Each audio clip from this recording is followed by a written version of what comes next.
दुनिया में लगभग 165 प्रमुख नदियां हैं, जैसे कि सर्वशक्तिमान अमेज़न, महान गंगा और विशाल मिसिसिपी।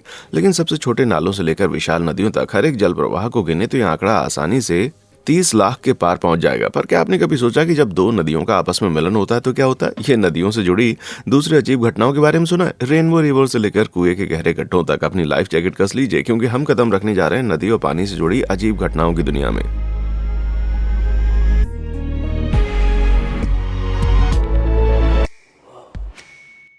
दो नदियों का संगम। ठीक है, तो शुरुआत करते हैं बुनियादी बातों से। नदी वास्तव में होती क्या है? वैसे तो नदियों को प्राकृतिक रूप से बहने वाले पानी का रास्ता कहा जाता है, लेकिन कुदरती रूप से बहने वाला हर पानी नदी नहीं होता। उदाहरण के लिए नाले अस्थायी रास्तों से बहते हैं, जो कि बारिश और बाढ़ जैसी कुदरती घटनाओं से बदल जाते हैं, जबकि नदियां, चाहे उसका साइज कुछ भी हो, परमानेंट रास्तों से बहती हैं, जिनमें मामूली से ज्यादा बदलाव कभी नहीं आता। इन ठोस रूप से स्थापित रास्तों की बदौलत दुनिया का ज्यादातर फ्रेश सरफेस वाटर नदियों से ही प्राप्त होता है, जिसका दुनिया भर के इंसानों द्वारा उपयोग किया जाता है। नदियां एक बड़े से ग्लोबल नेटवर्क में बेहद जरूरी पानी, मिनरल्स और उपजाऊ मिट्टी का परिवहन करती हैं और पारिस्थितिकी से लेकर भूगोल तक हर चीज को प्रभावित करती हैं। आपने सुना होगा सभी नदियां समुद्र में बहती हैं, लेकिन ऐसा असल में नहीं है। प्रमुख नदियां अक्सर नीचे समुद्र की ओर बहती हैं, लेकिन बहुत सी नदियां दूसरी नदियों में विलीन हो जाती हैं। जब बहते पानी को दो या दो से अधिक धाराएं आपस में जोड़कर एक धारा बनाती हैं तो उसे संगम कहा जाता है। बड़ी नदी में समा जाने वाली छोटी नदी को सहायक नदी के रूप में जाना जाता है। नदी जितनी बड़ी होगी, उसकी सहायक नदियां उतनी ही ज्यादा होंगी।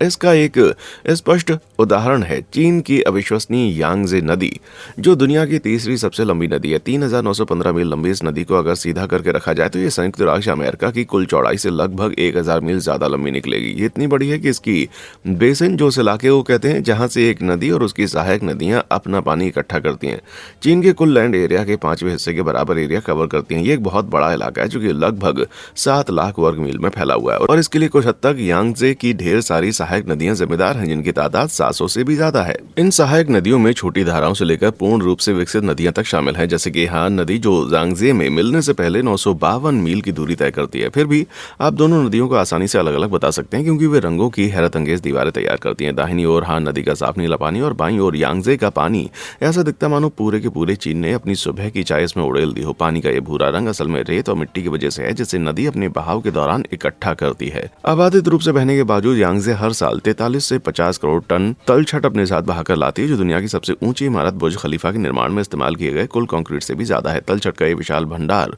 यांगजी के पानी को अविश्वसनीय रूप से घना बनाता है, जिसके चलते यांगजी में बेहद छोटी हान नदी का साफ पानी इसके साथ तुरंत मिक्स नहीं हो पाता, जिससे दोनों का रंग अलग अलग नजर आता है, और दोनों नदियां एक दूसरे से मिलने के बाद भी अगल बगल बहती रहती हैं।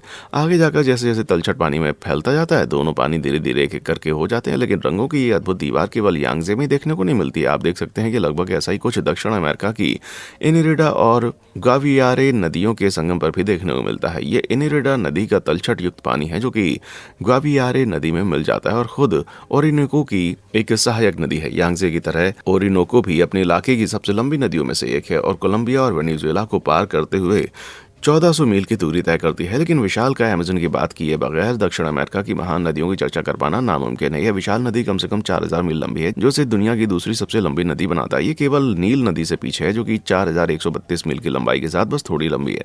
लेकिन भले ही नील नदी की लंबाई ज्यादा है, लेकिन सहायक नदियों के मामले में अमेज़न बहुत ही आगे है, क्योंकि 1100 से ज्यादा तो सीधे इसकी धारा में आकर गिरती है। जाहिर है इतनी बड़ी नदी रास्ते में कुछ बेहद शानदार संगम जरूर बनाती होगी, जैसे कि मीटिंग ऑफ द वाटर्स इसको हम कहते हैं।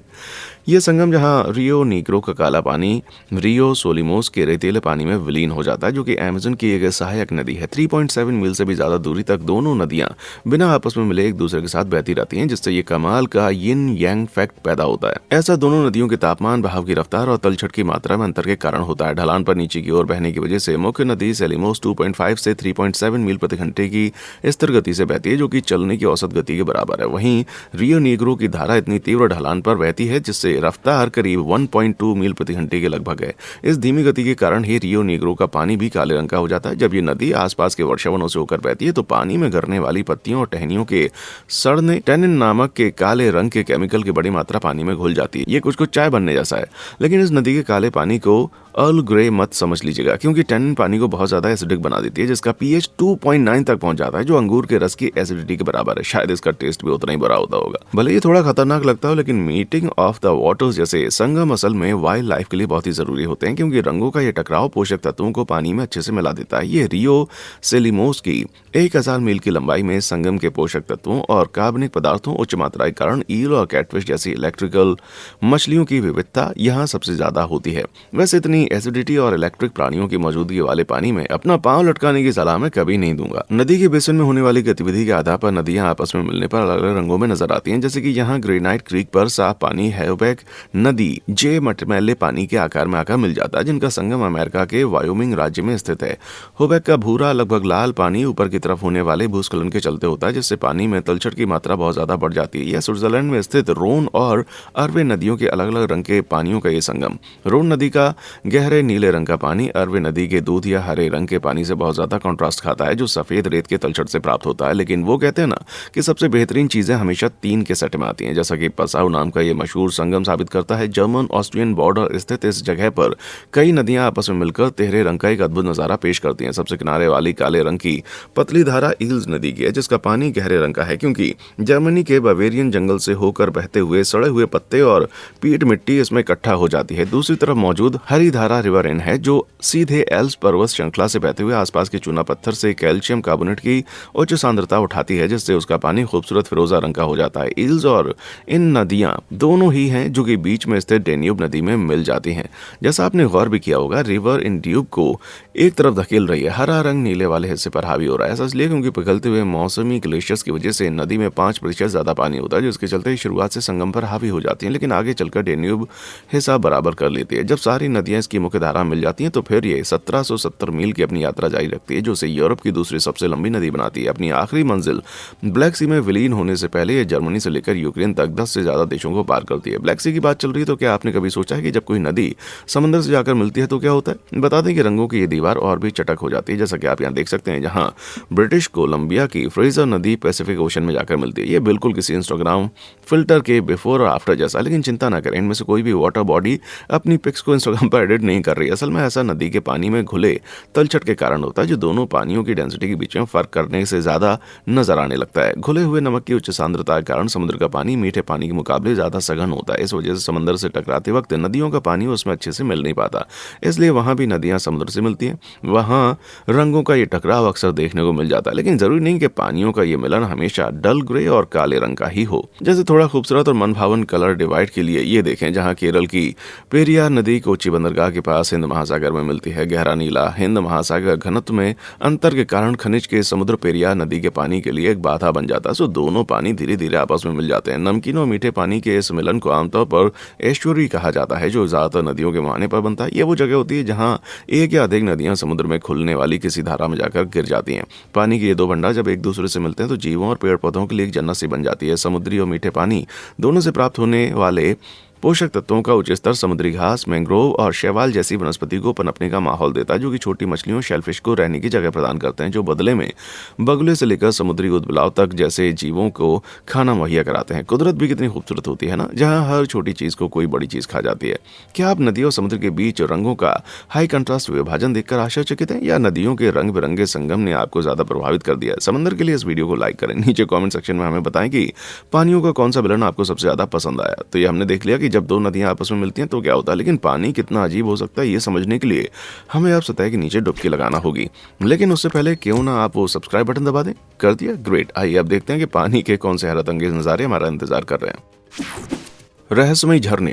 नदियों में तैराकी से लेकर कायाकिंग जैसी ढेर सारी मनोरंजक एक्टिविटीज की जा सकती हैं, लेकिन किसी नदी के बहाव में तैरते वक्त एक बड़े सुराख में गिरने की उम्मीद शायद कभी नहीं करेंगे। लेकिन नदियां तो बहते हुए पानी का स्रोत हैं, सो उनकी तली में कैसे गड्ढे हो सकते हैं? ये नदियों के बारे में हमारी जानकारी को झुटलाता है। फिर भी कोलंबिया के पहाड़ी शहर ग्वालाडूप के पास स्थित लास गाचास एक छोटी सी उथली नदी है, जिसकी तली में दर्जनों गहरे गड्ढे हैं। देखने में इतने परफेक्टली गोल हैं कि लगता है इन्हें इंसानों ने बनाया, लेकिन असल में ये गड्ढे पूरी तरह से कुदरती हैं। नदी अपने आप में बहुत ही उथली है, इतनी कि आपके आपके पैर उसमें मुश्किल से डूबेंगे। नदी का तल बहुत ही फिसलन भरा है और यहाँ आने वालों ने इसे मक्खन पर चलने जैसा बताया, यानी लोगों का फिसल कर इन गड्ढों में गिरना कोई बड़ी बात नहीं है। इन गड्ढों की गहराई कुछ इंच से लेकर 6.5 फीट से ज्यादा तक हो सकती है। इस तरह से बड़े गड्ढों में एक पूरा का पूरा परिवार समझ सकता है, जबकि छोटे वालों के 1-2 लोग ही समझ सकते हैं। इस नदी की एक और खास बात है, इसका अशुभ सा लगने वाला लाल रंग जो चट्टानों में मौजूद एक रासायनिक ऑक्साइड के कारण है, न कि नदी के ऊपरी हिस्सों में होने वाले किसी तरह की त्रासदी के कारण। फिर भी मन में सवाल उठता है कि इन गड्ढों में और क्या क्या छिपा हो सकता है, लेकिन सवाल अब भी बना हुआ है कि कुओं जैसे गड्ढे आखिर कैसे बने। असल में प्राकृतिक रूप से बनने वाले प्लंज पूल हैं, जो सिर्फ एक ही चीज से बनते हैं, झरनों से। प्लंज पूल किसी झरने की जलधारा के नीचे बना एक गड्ढा होता है। ये पुल नीचे चट्टान पर गिरते पानी से होने वाली कटान से बनते हैं, जो धारा के तल को एक बेसिन में बदल देता है। झरना अपने साथ टूटी हुई चट्टानों के टुकड़े भी बहाकर लेकर जाता है, जो प्लंज पूल में गिरते हुए किसी रॉक ब्लेंडर की तरह काम करता है, पूल को और गहरा बनाता है। झरना खुद अपने आप को भी काटता रहता है और गिरता हुआ पानी झरने के सिरे की चट्टानों को धीरे धीरे अपने साथ बहाकर ले जाता है। सैकड़ों, कभी कभी हजारों साल बाद आगे की चट्टान ढह जाती है और झरना थोड़ा पीछे हट जाता है, तली पर कुएं जैसे गहरे गड्ढे छोड़ते हुए। मेरे हिसाब से इस थ्योरी में थोड़ा सा दम है, क्योंकि इस इलाके में कई झरने मौजूद है। इसमें थोड़ा नीचे मौजूद एक झरना भी शामिल है, जिसे कैस्केडास डेल कैबलोरो के नाम से जाना जाता है। लास गचास के कुएं बनाने के लिए जिम्मेदार झरना बहुत पहले इलाके से जा चुका है, लेकिन नदी के तल को हॉट टब जैसा बना दिया गया है। विनाशकारी ओले आजकल फिल्मों के स्पेशल इफेक्ट देखने में बिल्कुल असली जैसे लगते हैं। एग्जाम्पल के लिए रेत की इस नदी को ले लीजिए, ये इतनी अजीब से दिखती है मानो असली हो, पर यहाँ एक ट्विस्ट है, क्योंकि ये नदी सचमुच असली है। नवंबर 2015 में रब अल खली रेगिस्तान के स्थानीय लोग तेजी से बहती हुई रेत देखकर एकदम से दंग रह गए, लेकिन जब उन्होंने अपना हाथ अंदर डाला तो उन्हें कुछ और पता चला। असल में ये रेत नहीं बल्कि बर्फ के ओले थे, पर रेगिस्तान में बर्फ असंभव लगता है, खासकर ये देखते हुए कि अल खली दुनिया का सबसे बड़ा रेतीला रेगिस्तान है। यहाँ किसी बेवकूफ टूरिस्ट ने होटल की आइस मशीन का बटन ज्यादा जोर से तो नहीं दबा दिया। हालांकि ये एक बेहतरीन कहानी होती, पर ये कोई टेक्निकल फॉल्ट नहीं था। कभी कभी रेगिस्तान में भी बारिश होती है, और हाल ही में ये इलाका एक भयानक तूफान की चपेट में आया था, जहां गोल्फ बॉल जैसे बड़े बड़े आसमान से गोले गिरे थे। मौसम की अजीब घटना कैसे घटित होती है, समझने के लिए हमें बादलों के अंदर के हालात समझने पड़ेंगे। ओले ऐसे तूफानों में बनते हैं जिनमें अपड्राफ्ट बहुत तेज होता है। अपड्राफ्ट में गर्म हवा बादलों के अंदर मौजूद पानी की सूक्ष्म बूंदों को वायुमंडल में ऊपर की ओर धकेलते हैं, जहां तापमान तेजी से गिरने लगता है। अंदाजे के लिए बता दें कि 30,000 फीट की ऊंचाई पर उड़ने वाले किसी प्लेन के बाहर हवा का तापमान आमतौर पर -50 डिग्री फ़ारेनहाइट होता है, जबकि गरज वाले बादल इससे भी कहीं ऊपर 40,000 फीट की ऊंचाई पर बनते हैं।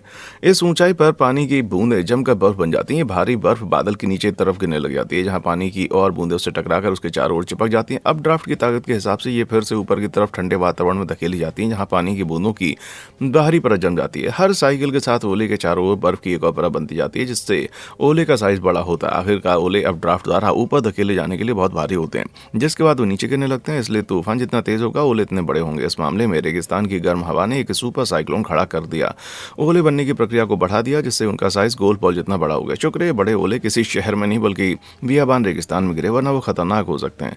100 मील प्रति घंटे से भी तेज रफ्तार से गिरने वाले बड़े ओले हर साल $100 करोड़ से ज्यादा का नुकसान करते हुए बिल्डिंग्स और कार वगैरह को तबाह कर देते हैं। इसलिए अगर आपके आसपास कोई तेज तूफान चल रहा हो तो छाता नहीं बल्कि कोई सख्त हेलमेट साथ लेकर के जाएं। लेकिन ये ओले किसी नदी की तरह क्यों बह रहे थे, इसका एक सिंपल सा एक्सप्लेनेशन है। उनके नीचे सचमुच की एक नदी बह रही थी। ओले रेगिस्तान से होकर गुजरने वाली फरात और तिग्रिस नदियों की सहायक नदियों में इकट्ठा हो गए थे। रेगिस्तान के 117 डिग्री फ़ारेनहाइट के तापमान के कारण ओले आंशिक रूप से पिघलकर एक दूसरे के ऊपर बहने लगे। ओलों के पिघलने से रेत उस पर चिपक गई, जिससे दूर से देखने पर ऐसा लग रहा था मानो रेत की कोई नदी बह रही हो। और दुर्भाग्य से इस तरह का अजीब और गरीब मौसम दुनिया भर में आम हो जाएगा, क्योंकि ये जलवायु परिवर्तन के असर का नतीजा है। इसलिए सबसे अच्छा है कि आप अपने साथ एक बख्तरबंद छाता लेकर के जाएं, क्योंकि न जाने आसमान से कितना बड़ा वाला ओला गिर पड़े। हद से ज्यादा नमकीन। अगर आप किसी नदी या झील की तलाश कर रहे हैं तो आपको सबसे अच्छा आइडिया होगा जमीन पर उनकी तलाश करना, लेकिन असल में एक ऐसी जगह पर बहुत सी नदियां छिपी हैं जहां आपको जरा भी उम्मीद नहीं होगी। पानी के नीचे कुछ भूवैज्ञानिक प्रक्रियाओं के चलते समुद्र तल पर कहीं बड़े नमक के बड़े भंडार मोटी सफेद परतों के रूप में पाए जाते हैं। जब समुद्र का पानी नमक में रिसने लगता है तो पानी ब्राइन में तब्दील हो जाता है। ब्राइन समुद्र के पानी से कहीं ज्यादा नमकीन और घना होता है और समुद्र तल पर मौजूद गड्ढों में इकट्ठा हो जाता है, जिससे पानी के नीचे बेहद नमकीन विशालकाय झीलें और यहाँ तक की नदियां भी बन जाती हैं। ब्राइन का घनत्व इसे ऊपर के पानी के साथ मिलने से रोकता है, जिससे इसमें ऑक्सीजन की भारी कमी हो जाती है। जब कोई मछली ब्राइन में दाखिल होती है तो वो इस माहौल में सांस लेने की कोशिश करती है, लेकिन ऑक्सीजन की भरपूर कमी के कारण उसका दम घुटने लग जाता है। इसके साथ ही वे नमक की इतनी भारी मात्रा से टॉक्सिक शॉक में चली जाती हैं। अगर ये मछलियां समय पर बाहर आकर ऊपर के ऑक्सीजन युक्त पानी तक नहीं पहुंच पाती हैं तो ब्राइन के तालाब उनकी कब्र बन जाते हैं। रिमोट कंट्रोल रोवर से गोता लगाने वाले वैज्ञानिकों ने ब्राइन पूल्स की तली को ऐसी मछलियों, केकड़ों और दूसरे जीवों के अवशेषों से भरा पाया। उन्होंने इसके ज्यादा पास आने का दुस्साहस किया था। इससे भी अजीब बात यह है कि ये मरे हुए प्राणियों की लाश सालों तक जरा भी नहीं सड़ती है, क्योंकि यहाँ जरा भी ऑक्सीजन ना होने के कारण सड़न की प्रक्रिया आगे नहीं बढ़ पाती। अब तक पाए जाने वाले लगभग हर ब्राइन पूल से लगा हुआ मछलियों का कब्रिस्तान जरूर पाया गया। पता नहीं क्यों अंडर द सी में इसके बारे में क्यों नहीं बताया गया। शायद इसलिए क्योंकि ऐसा करने से द लिटरल मरमेड एक हॉरर फिल्म बन जाती। डरावना कोहरा। 2021 में समुद्र जाने वाले लोग कैलिफोर्निया की ला हुया बीच पर धूप का आनंद ले रहे थे जब दूर क्षेत्र से कोई चीज उन्हें अपनी तरफ आती हुई नजर आई। क्या ये कोई बादल था या कोई बड़ा सा जहाज? नहीं, ये विशालकाय सुनामी थी। 100 फीट ऊंचाई वाली वो लहर जो तेजी से आगे बढ़ते हुए महज 15 मिनट में तटरेखा तक आ पहुंची। जैसे ही उन्होंने इस दैत्याकार लहर के टकराने की तैयारी को देखा, उन्हें एहसास हुआ कि कोई लहर नहीं बल्कि कोहरे से लदी एक बड़ी सी चादर थी, मानो कुदरत लोगों के साथ कोई प्रैंक कर रही हो। इस घटना को कोहरे की सुनामी कहा जाता है। तो दुनिया भर की बीचेस पर देखने को मिलते हैं, जिसे देखकर लगता है मानो किसी डिजास्टर मूवी का सीन हो जहाँ पूरा शहर तबाह होने वाला है। ला होया का डरावना कोहरा समुद्र तट की 26 मील लंबाई तक फैला हुआ था और इतना ऊंचा था कि इसने सूरज को भी ढक डाला। कोहरे की दीवारें इतनी बड़ी हो सकती हैं, उन्हें अंतरिक्ष से भी आसानी से देखा जा सकता था। खुशकिस्मती से कोहरा अपने आप में जरा भी नुकसानदेह नहीं होता, लेकिन इससे चीजों को देख पाना बड़ा मुश्किल हो जाता है। कोहरे की लहरें पूरे शहर में विजिबिलिटी फौरन घटा देती हैं, जिससे ये ड्राइवर्स, पायलट्स और शिप्स के लिए काफी खतरनाक होता है। ऐसे मौसम में तो साइकिल चलाना भी घातक साबित हो सकता है। कोहरे की सुनामी धूप वाले बादल रहे दिनों में भी तेजी से बन सकती है, मानो सीधे हवा से निकल के आई हो। लेकिन असल में कोहरा संवहन की प्रक्रिया से उत्पन्न होता है। ये प्रक्रिया गर्मियों के महीने में ज्यादा होती है, जब धूप वाले लंबे दिन जमीन को गर्म कर देते हैं, जिससे नमी वाली गर्म हवाएं उठती हैं। जब ये गर्म हवाएं समुद्र की ठंडी सतह से होकर गुजरती हैं, तो वाटर वेपर संघनित या कंडेंस होकर कोहरे की एक विशाल चादर में बदल जाती है। कोहरे की सुनामी समुद्री हवा के फ्रंट के कारण एक दीवार की शक्ल ले लेती है, जहां जमीन की गर्म हवा समंदर की ठंडी हवा से मिलती है। ये विरोधी एयर फ्रंट एक अदृश्य बॉर्डर बनाते हैं, जिससे कोहरा एक बड़ी दीवार में बदल जाता है, जो फिर जमीन की तरफ बढ़ने लगता है। वाह, कुदरत तो सचमुच बड़े धुंधले तरीके से काम करती है भाई। इंद्रधनुष में स्विमिंग। क्या आपको स्किटल्स का वो ट्रिपी ऐड याद है जो आपको इंद्रधनुष का स्वाद चखने के लिए कहता था? खैर, जब आप इंद्रधनुष में स्विमिंग कर सकते हैं तो उसका स्वाद क्यों चखें। यहाँ मेरा मतलब पिघले हुए स्किटल से भरा कोई स्विमिंग पूल नहीं है, बल्कि इंद्रधनुष जैसी कोलंबिया की एक नदी है। सियरा डेला मैकारेना नेशनल पार्क में स्थित कैनो क्रिस्टल झरनों, नदियों और धाराओं का एक 62 मील लंबा हिस्सा है, जहां अगर आप साल के गलत समय पर जाते हैं तो ये गहरे हरे रंग का और थोड़ा सा बोरिंग दिखाई देगा। लेकिन जून और नवंबर के बीच ये नदी रंगों के इंद्रधनुष में बदल जाती है। पानी बैंगनी, गुलाबी, पीले और हरे रंग से जीवंत हो उठता है, मानो किसी ने नदी के तल को रंग डाला हो। इन रंगों की वजह है पानी में उबलने वाला एक दुर्लभ पौधा, जिसे मैकारेनिया क्लेविगेरा कहते हैं, जो हर साल अलग अलग रंग में नजर आता है।